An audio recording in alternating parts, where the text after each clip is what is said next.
Formula versus function, what's the difference in Excel?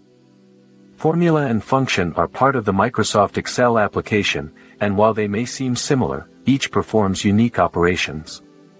When Microsoft first developed Excel in 1985, people thought of it as a spreadsheet application for businesses to use for their finances. Today, it's useful for many other reasons across different industries. In fact, many employers consider Microsoft Excel an in-demand job skill. Professionals ranging from retail managers and accountants to data analysts and business analysts use Excel. Formulas and functions are significant parts of using Excel spreadsheets, but many people confuse the two and even use them interchangeably. While they both perform calculations and allow you to manipulate data, they are two unique operations.